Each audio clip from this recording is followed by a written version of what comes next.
జీవి మాల్లో చలో చలో కిలో కిలో ఆషాఢం కేజీ సేల్.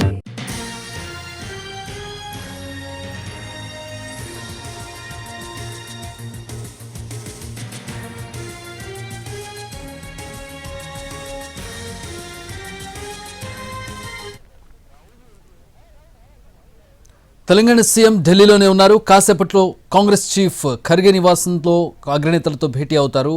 తెలంగాణలో కులగణన, బీసీ రిజర్వేషన్ల అంశంపై Revanth Reddy, deputy CM Bhatti Vikramarka briefing ఇవ్వనున్నారు. ఇప్పటికే ఖర్గే నివాసానికి రాహుల్ గాంధీ చేరుకున్నారు.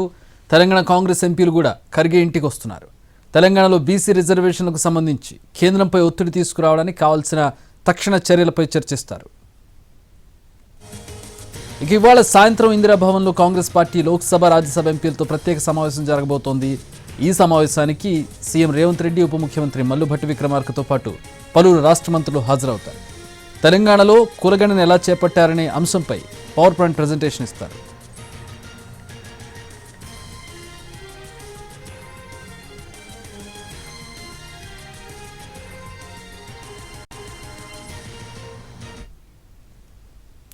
మా ఢిల్లీ ప్రతినిధి రాజు జాయిన్ అవుతున్నారు. దీనికి సంబంధించి ఇన్ఫర్మేషన్ తీసుకుందాం.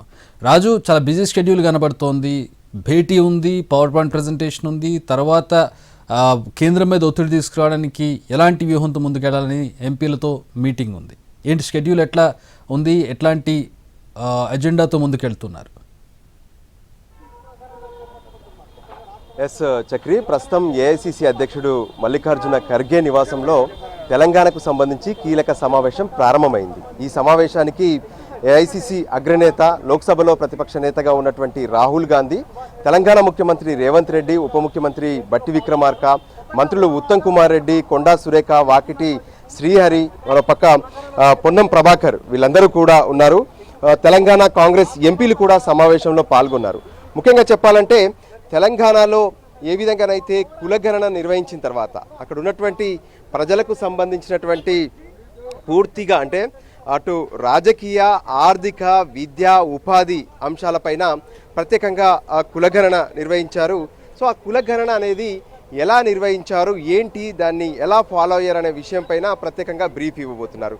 ఇక మరో కీలక అంశాన్ని కనుక మనం పరిశీలిస్తే, ఏదైతే తెలంగాణ అసెంబ్లీలో బిల్ చేసి పంపించారు బీసీ రిజర్వేషన్లకు సంబంధించినటువంటి అంశం పైన, సో ఆ బీసీ రిజర్వేషన్లకు సంబంధించినటువంటి విషయాన్ని ఎలా తీసుకోవాలి, ఏంటి, ఒకవైపు అంటే ఆ బిల్లును కేంద్రానికి పంపించారు రాష్ట్రపతి వద్దకు, కానీ ఇప్పటికీ ఆ బిల్లును ఆమోదించట్లేదు. సో ఈ ఆమోదించకపోవడానికి గల కారణాలు ఏంటి, వాళ్ళపైన కేంద్రం పైన ఒత్తిడి ఎలా తీసుకురావచ్చు అనే దాని మీద కూడా ప్రత్యేకంగా ప్రస్తుతం అయితే చర్చ జరుగుతున్నట్టుగా తెలుస్తుంది. సో అందులో ఒక బ్రీఫింగ్ కూడా ఉండబోతుంది. సో దానికి సంబంధించి చూస్తే ఎంపీలందరూ కూడా బయటకు వచ్చేస్తున్నారు, ఎందుకంటే ఎంపీలు పార్లమెంటుకు వెళ్తున్నారు. సో ఇందులో కీలకంగా ముఖ్యమంత్రితో పాటు అటు మిగతా మంత్రులే పాల్గొంటున్నారు. అయితే తెలంగాణకు సంబంధించినటువంటి బీసీ రిజర్వేషన్ల అంశం ఇప్పుడు రాష్ట్రంలో చాలా కీలకంగా ఉంది. ఎందుకంటే స్థానిక సంస్థల ఎన్నికల్లో ఖచ్చితంగా 42% బీసీలకు రిజర్వేషన్లు కల్పిస్తామంటూ ప్రభుత్వం పదే పదే స్పష్టం చేసినటువంటి పరిస్థితి కూడా కనిపిస్తుంది. సో ఈ నేపథ్యంలో ఈ సమావేశంలో ఖచ్చితంగా కేంద్రం పైన ఎలా ఒత్తిడి తేవాలి, దానికి ఏఐసిసి అగ్రనేతల సహకారం అవసరం ఉంటుంది. ఎందుకంటే ఏఐసిసి చీఫ్ మల్లికార్జున ఖర్గే రాజ్యసభలో ప్రతిపక్ష నేతగా ఉన్నారు, రాహుల్ గాంధీ లోక్సభలో ప్రతిపక్ష నేతగా ఉన్నారు. సో ఈ నేపథ్యంలో ఖచ్చితంగా దీనికి సంబంధించి ఒత్తిడి ఎలా తీసుకురావాలి, ఏంటి అనే దానిపైన ఫోకస్ పెడుతున్నారు. సో దానికి అనుగుణంగానే రాష్ట్రంలో ఉన్నటువంటి ఈ బీసీ రిజర్వేషన్లు, కులగణనకు సంబంధించినటువంటి అంశంపైన ప్రస్తుతం రాహుల్ గాంధీకి ఏఐసిసి అధ్యక్షుడు ఖర్గే, దాంతోపాటు కేసీ వేణుగోపాల్ కూడా ఈ సమావేశంలో ఉన్నారు. వాళ్ళకు ఒక బ్రీఫింగ్ మొత్తం కూడా ఇస్తున్నారు. ఇంకా కీలకంగా చెప్పాలంటే ఈ కులగణన, ఈ బీసీ రిజర్వేషన్లకు సంబంధించినటువంటి అంశంలో నిపుణుల కమిటీ కూడా వేశారు. ఏదైతే సుభాష్ రెడ్డి, కంచె ఐలయ్యతో పాటు మరొకరు కూడా ఈ కమిటీలో ఉన్నారు. వాళ్ళు కూడా ఈ సమావేశానికి హాజరయ్యారు. అంటే పూర్తిగా పారదర్శకంగా ఈ కులగణన అనేది జరిగింది.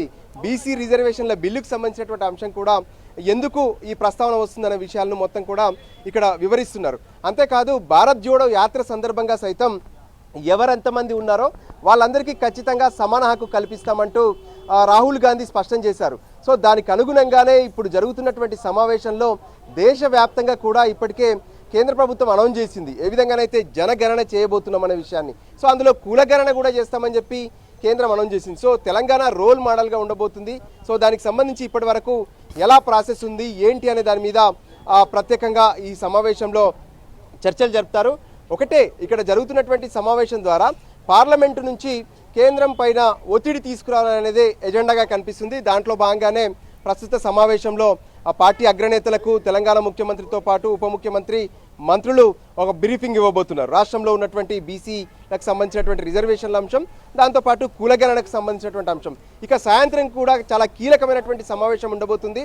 రాజ్యసభలో కావచ్చు, లోక్సభలో కావచ్చు, ఎవరైతే కాంగ్రెస్ ఎంపీలు ఉన్నారో వాళ్ళందరికీ ఒక పవర్ పాయింట్ ప్రజెంటేషన్ తెలంగాణకు సంబంధించినటువంటి ముఖ్యమంత్రి ఉప ముఖ్యమంత్రి ఇవ్వబోతున్నారు. అంటే తెలంగాణలో ఈ కులగణన ఎలా చేశారు, అందులో విద్యకు సంబంధించినటువంటి అవకాశాలు కావచ్చు, ఉపాధికి సంబంధించినటువంటి అవకాశాలు కావచ్చు, రాజకీయంగా ఉన్నటువంటి అవకాశాలు కావచ్చు, అంతేకాదు ప్రభుత్వం నుంచి లబ్ధికి సంబంధించినటువంటి విషయాలు కావచ్చు, ఈ విధంగా అన్ని అంశాలను ఎలా సేకరించగలిగారు, అక్కడ ఉన్నటువంటి అధికారులను ఎలా యూజ్ చేయాల్సి వచ్చింది, ఎంత సమయం పట్టింది, ఏంటి అనే అంశాలపైన ఈ పారదర్శకంగా ఎలా నిర్వహించగలిగామనే అన్ని విషయాలను కూడా పవర్ పాయింట్ ప్రజెంటేషన్ ద్వారా వినిపించబోతున్నారు. సో ఈ సమావేశం తర్వాత మళ్ళీ పార్లమెంటుకు అటు ఖర్గేతో పాటు రాహుల్ గాంధీ కూడా వెళ్తారు. వాళ్ళతో పాటు ముఖ్యమంత్రి కూడా పార్లమెంటుకు వెళ్ళి అక్కడ ఉన్నటువంటి ఇండియా కూటమి నేతలను కూడా కలిసే అవకాశం కనిపిస్తుంది. ఎందుకంటే ఒకవైపు రిజర్వేషన్లకు సంబంధించినటువంటి ఆర్డినెన్స్ అక్కడ గవర్నర్ దగ్గర పెండింగ్లో ఉంది. మరోవైపు ఆ బిల్లులు ఏవైతే 2 బిల్లులకు సంబంధించినటువంటి ఇక్కడ రాష్ట్రపతి వద్ద పెండింగ్లో ఉన్నాయి. సో ఖచ్చితంగా వీటన్నిటిని అమలు చేయాలంటే కేంద్రం పైన ఒత్తిడి తేవాల్సినటువంటి అవసరం ఉందని, అందుకోసమే పార్టీ అగ్రనేతలతో తెలంగాణ ముఖ్యమంత్రి అటు మంత్రులంతా కూడా కీలక సమావేశం ప్రస్తుతం కొనసాగుతుంది. Chakri, thanks for the updates Raju.